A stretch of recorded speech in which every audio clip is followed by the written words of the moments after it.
We're going to pick back up in Chapter 6, and we're going to start with a little bit of a review. And I'm going to kind of use this graph that I drew to go through some of the terms that we already went through. Okay? So what we've done in Chapter 6 so far is learn some terminology that tells us different things that bacteria like or do not like, right? So if I ask you guys, what does a psychrophile like, what's the answer? He likes cold temperatures, right? So how can I use this graph to go over something like that? So the graph has number of bacteria versus time. So that means as you go up the y-axis, up this part of the graph, you're increasing your number of bacteria, right? So the steeper the line, faster they're growing, right? Everybody see that? So these bacteria represented by line A, they're growing really, really fast. The bacteria represented by line B, they're growing. They're increasing their number over time, but they're not growing quite as fast as A. And what does line C represent? Not growing at all. Okay? And the reason I point this out is, or show this to you, is I've done this on tests before, and I had students just look at me like, oh my God, I know what a psychrophile is, but I don't have any idea what this graph means. Okay? So if I gave you the test question, which of the following lines on the graph would represent a psychrophile growing at 40 degrees Celsius? What would the answer be?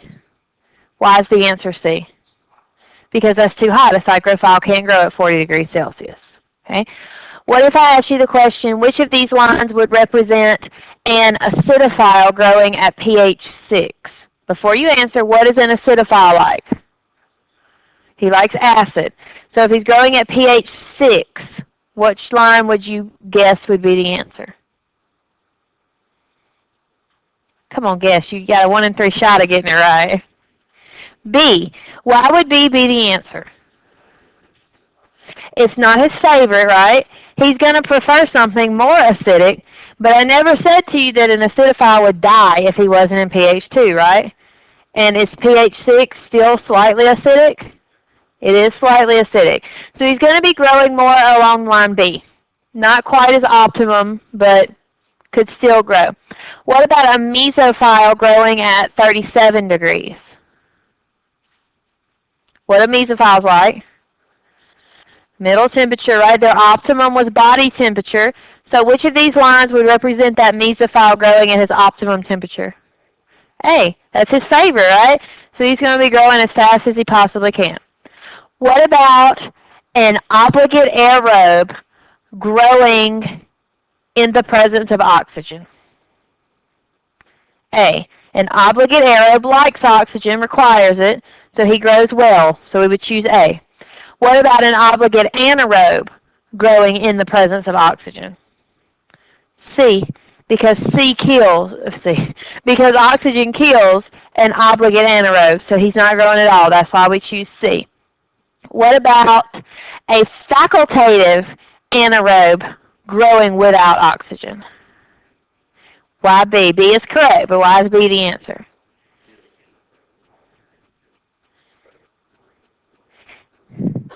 Okay, he can go either way, but why is the answer not A then?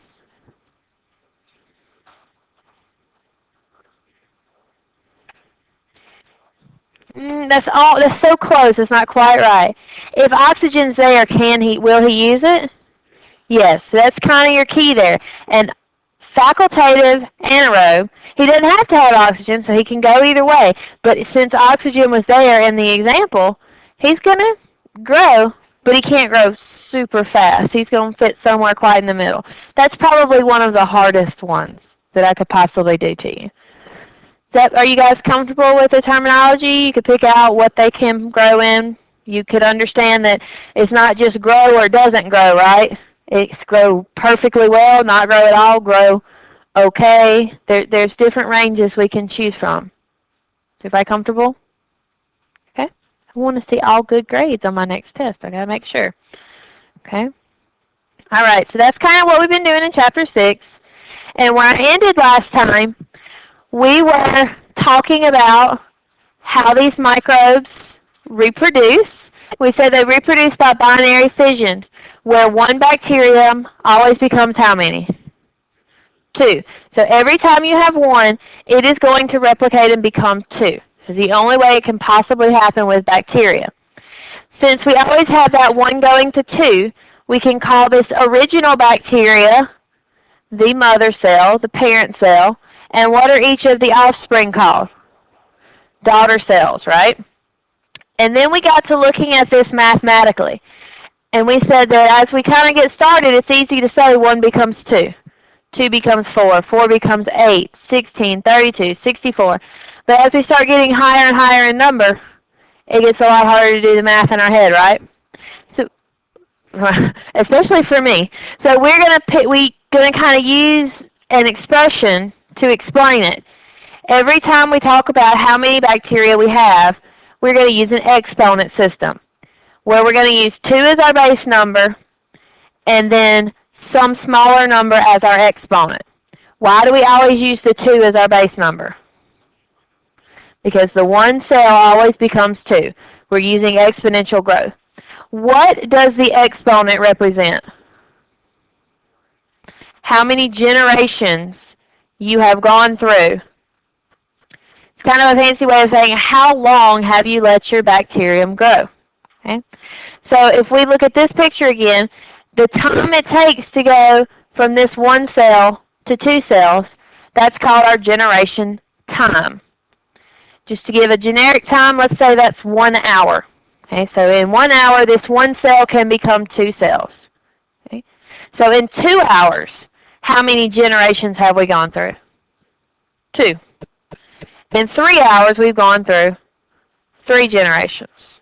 Okay? So let's make it a little bit more trickier and make sure it makes sense. Let's say that the generation time for this bacteria is only 30 minutes. How many generations have we gone through in 1 hour? 2. So we have 2 to the 2nd power. That's how many cells we have. If we've gone 4 hours and the generation time is 30 minutes, how many generations have we gone through? 8. So how many cells would we have? We would have 2 to the 8th power.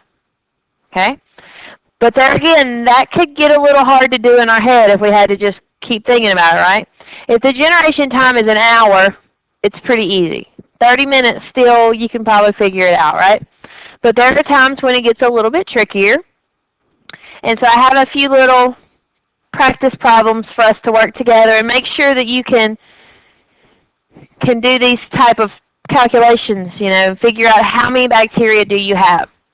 So why does this matter in real life? I always like to tell you that because when I sat in a math class, the whole time I was sitting there thinking, I hate math and I don't understand why I need to know this. This has no purpose, no true thing, meaning nothing I'm ever going to use. Well, you may never use these types of problems, but they are used on an everyday basis. Whenever you go to the doctor and you get an antibiotic, how do you think they know how much to give you? Do you think to just throw some at you and say, yeah, that ought to do it? They try to figure out what bacterium is most likely making you sick. And somebody somewhere has done a calculation to figure out how fast they can grow. And then at the same time, they've figured out how much antibiotic do they have to kill you to kill you. How much antibiotic do they have to give you to kill enough of the bacteria based off of how fast they grow. So there are people out there that actually have to do these type of calculations. Obviously not me. I can't even say it right. Okay? So let's work the first one together.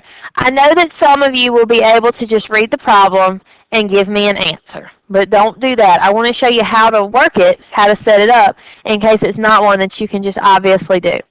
Whenever you work a problem like this, there's 2 parts, 2 things you need to figure out. The first thing you've got to figure out is how many generations have the bacteria been allowed to go through. And we need to know how many generations because that's the little number we're going to put at the top of our 2, right? So we got to figure that out. So first step, I don't think it's going to let me draw on the board, but first step is I'm going to figure out number of generations. Okay. So what has been given to me in this problem? I have 23 S. salivarius. That means I started with 23. I didn't start with 1 because in real life it's pretty tough to start with 1. It's pretty tough to even start with 23, but we're going to just pretend. So I started with 23 cells. I put them in a tube, and I let them incubate for 4 hours. How many bacteria would be present in 30 minutes? The generation time for the bacteria is 30 minutes. I made that one super easy. Sorry, I didn't mean to make it that easy. All right, so the first thing I do is figure out how many generations I've allowed my bacteria to go through. First step of any math file, you write down what you have. I have been told that the generation time for this bacteria is 30 minutes. So that means every 30 minutes, I'm going to go through one generation. That was given to me in the problem. Everybody can see that, right? So why did I write it as one generation over 30 minutes? Because I'm trying to solve for generations, right?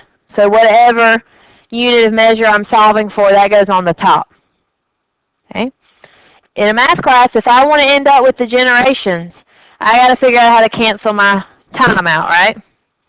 So I'm going to multiply the generation time times how long I let it grow, the question. So there's two numbers up there. There's two amounts of time. Which one goes there? So I'm just saying I allowed it to grow for 4 hours. The question is, how many bacteria would be present in 30 minutes? So why is the 4 hours in there? Just to throw you off, because that's the way word problems are written, right? Always got to throw some extra in there. The question is asking you, in 30 minutes, how many cells do you have? So the 30 minutes is what matters, not the 4 hours. That could have been left out and it wouldn't have mattered. So I'm going to multiply this times 30 minutes. If I do my math, my minutes, my units of minute will cancel out, right? Okay. I end up with 30 over 30, which is the same thing as what? 1. So I've allowed my cells enough time to reproduce one generation. So I figured out the first part of my problem. How many generations did I go through? I went through one generation. Now the second part of any of these problems is you simply put things together. Now I know I'm going to need a 2, right? Why am I going to need that 2? Because I always got 1 becoming 2. That 2 is just going to be there. There's only 2 other numbers that matter. You got to figure out your exponent. What does the exponent represent? Generations. I just figured that out, right? So it actually would just be 2 to the first power, which I know mathematically you can leave the 1 off and it doesn't matter, but we're just going to leave it on there for it to make sense. There's another number that goes right here. 23. Why do I have to put the 23 there? Because this 2 to the power is just telling me what happens with every 1 cell, right? But I didn't start with 1 cell. I started with 23 cells. As far as I'm concerned, because I don't want you having to bring a bunch of calculators and stuff, this is the way I want you to give me the answer. When you take standardized tests like the MLN or any of those type of tests, the MCAT, PCAT, any of those tests you take, they're going to make you leave it like this too. So we're just going to get comfortable leaving it like that because they don't let you use calculators on those tests anymore. Okay? So the answer to the problem is 23 times 2 to the first power. How many bacteria would it be? 46, right? But so some of you right now are going, "Well, this is like so easy. Why is she explaining this?" Because for some people this is not easy. And it doesn't matter which side of that you sit on. We're going to work enough that everybody's going to end up on the this is easy side. Okay? Any questions about it, or do y'all want to see if we can work the second one? Okay, so I'm going to be quiet for a minute, and it's really hard for me to do, but I'm going to be quiet for a minute. See if you can figure out the answer to the second one. And then I'm going to help you get the answer.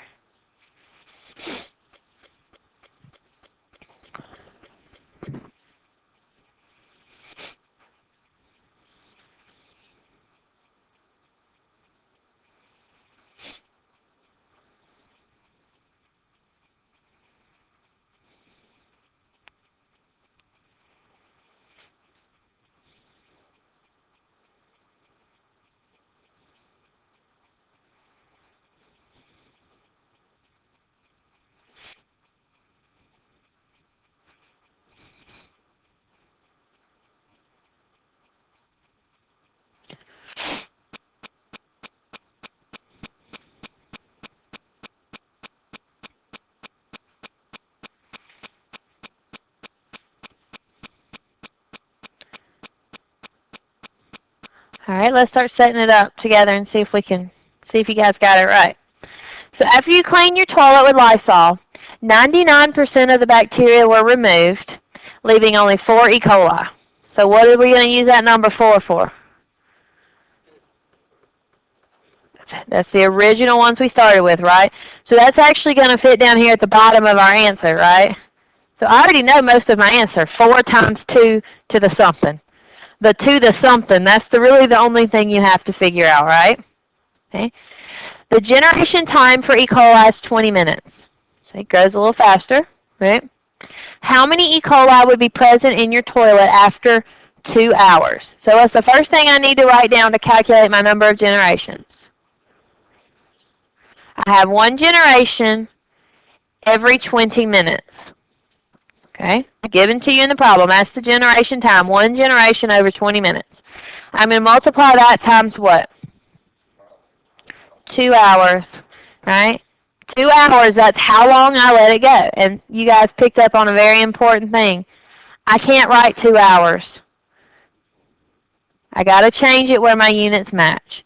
To me, the easy way to do it is to convert 2 hours into 120 minutes. Could I have also changed the 20 minutes to 0.5 hours?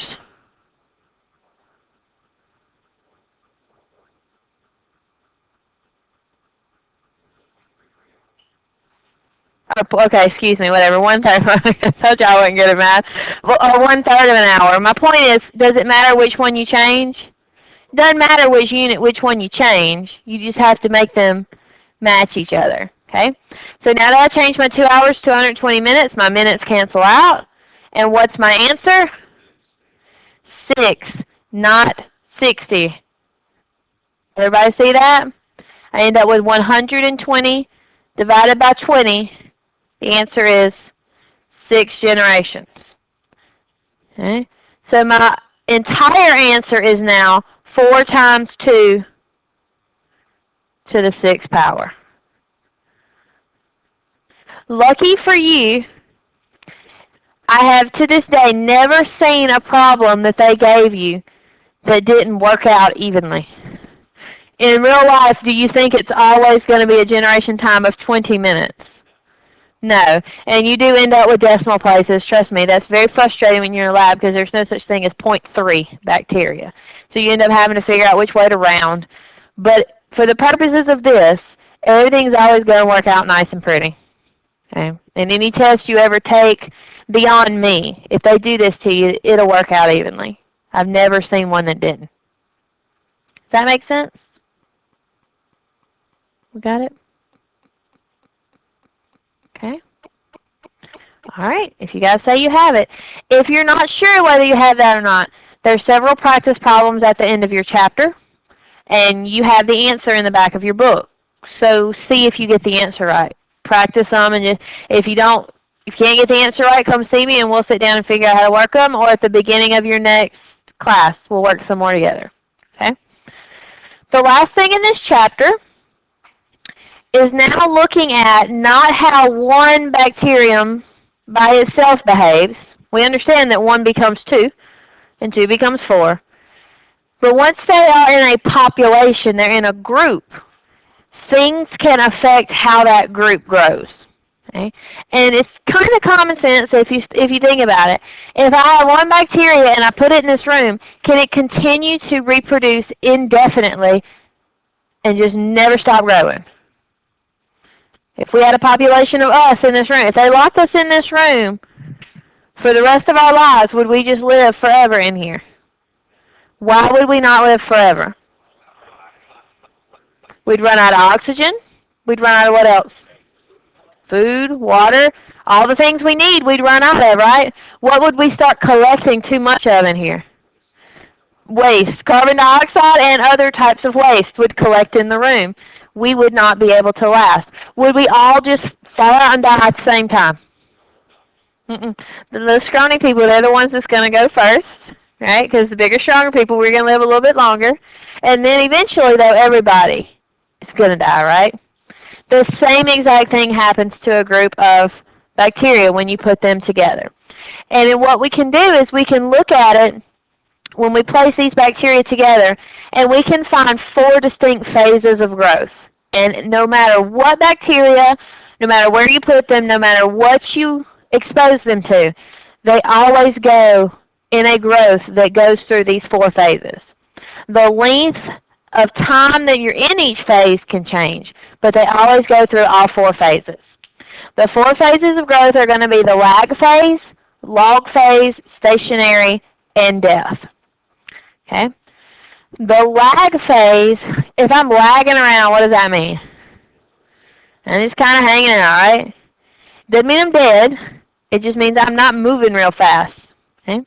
When you first put a group of bacteria together, they have to get used to each other, and they have to get used to their environment. Okay? So what's happening during the lag phase, that's when they're not really reproducing, they're not growing real fast, they're alive, they're just trying to get used to their environment. So let's think of 2 possibilities. Let's say I had an original culture of bacteria, and I'm going to tell you that this bacteria is a mesophile. So I got an original group of mesophiles, and I've got them growing at 34 degrees Celsius. They can grow at 34 degrees Celsius, right? That works for them. Okay?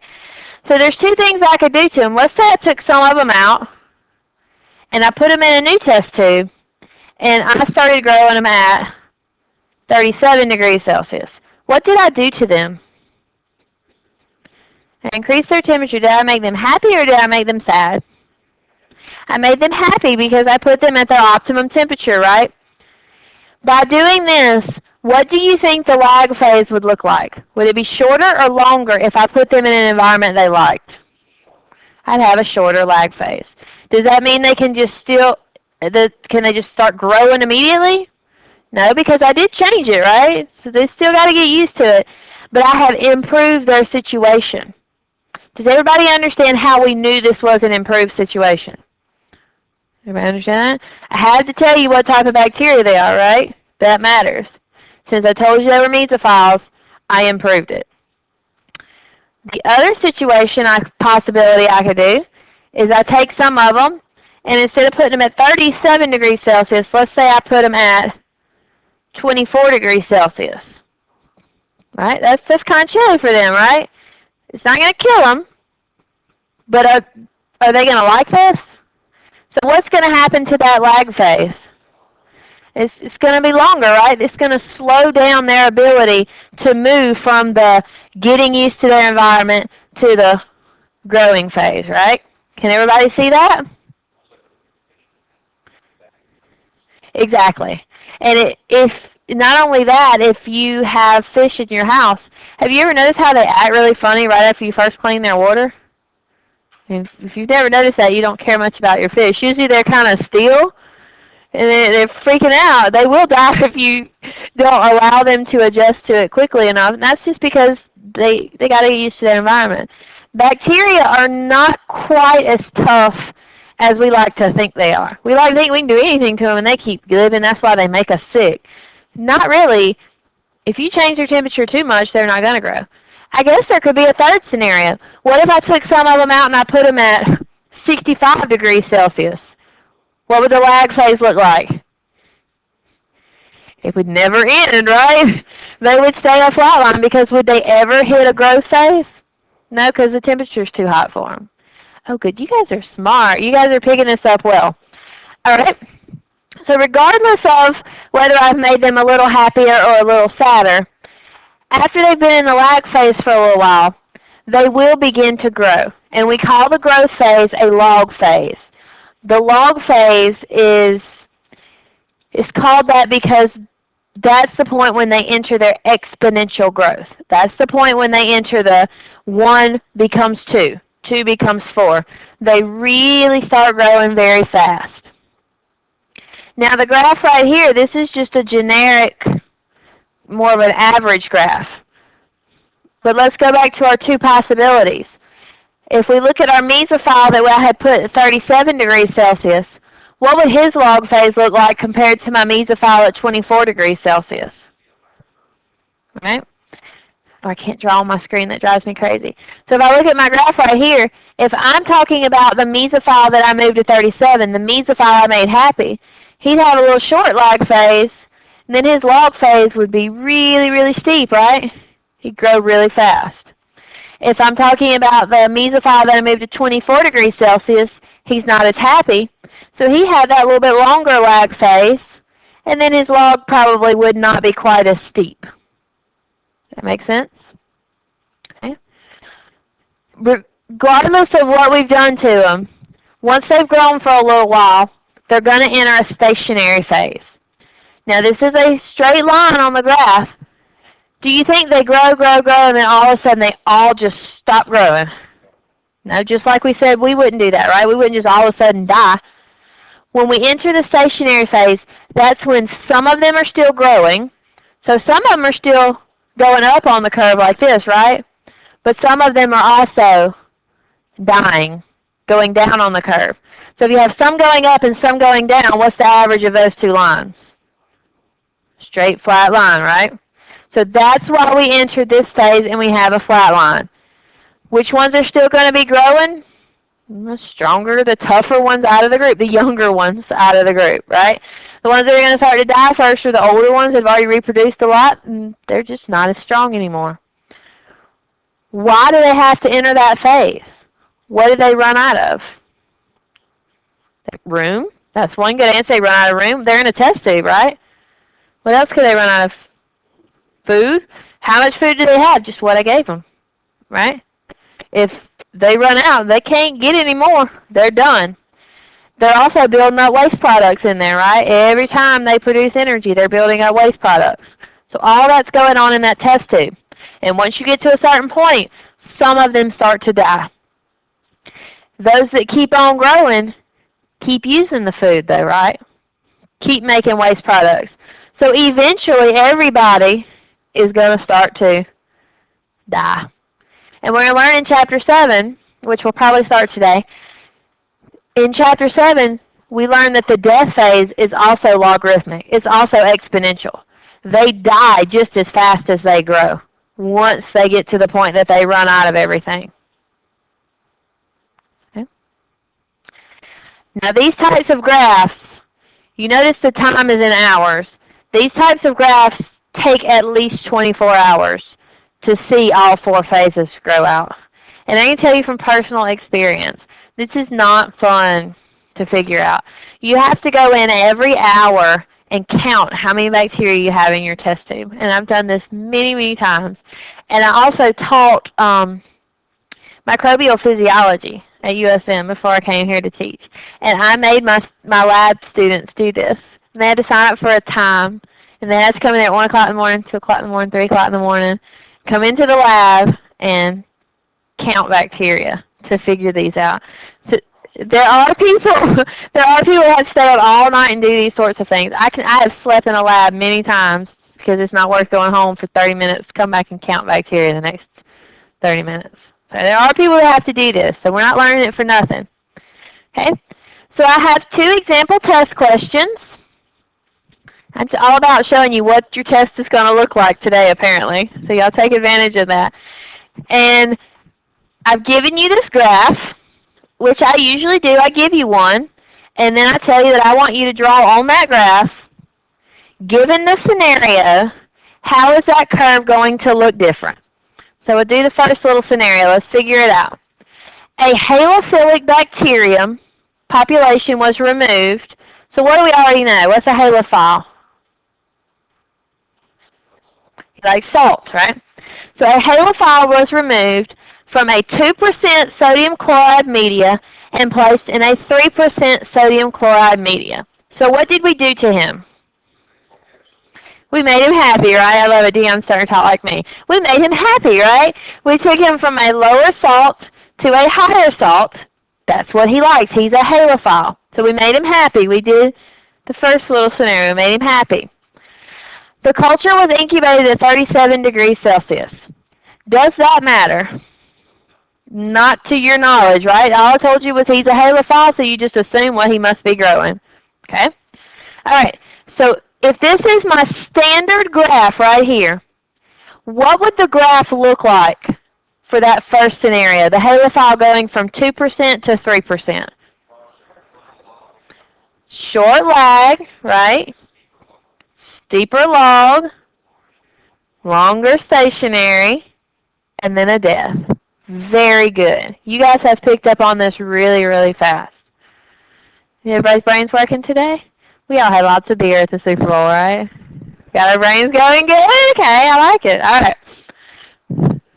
Or if you're old like me, you have a headache today? Anybody have a headache today? No, I'm the only one that old? Okay. I didn't drink much. I'm old. All right. I'm recording this. All right. So from the online students, I had a beer last night at the Super Bowl. All right. So does everybody understand? Short lag phase, because we made him happy. Doesn't take him as long to get used to it. He likes his environment. Very, very steep. My cursor went away. Very, very steep log phase. He's growing fast because he's happy. Why longer stationary? Well, I mean, his environment, he grew really fast, so some of them are going to start to die a little faster, a little bit longer stationary, and then you have a death phase. So, of course, the second example will be the opposite, right? A halophilic bacteria population was removed from 2% sodium chloride and placed in 0.5% sodium chloride. So it did not make him happy. I made him sad. He is not as happy anymore. He does not like his environment. He will not grow as fast. Okay? So what's my lag phase going to look like? Longer lag. What's my log going to look like? Not as steep, right? Shallow, whatever you want to say. Stationary, about the same. Death, still going to die. Does that make sense?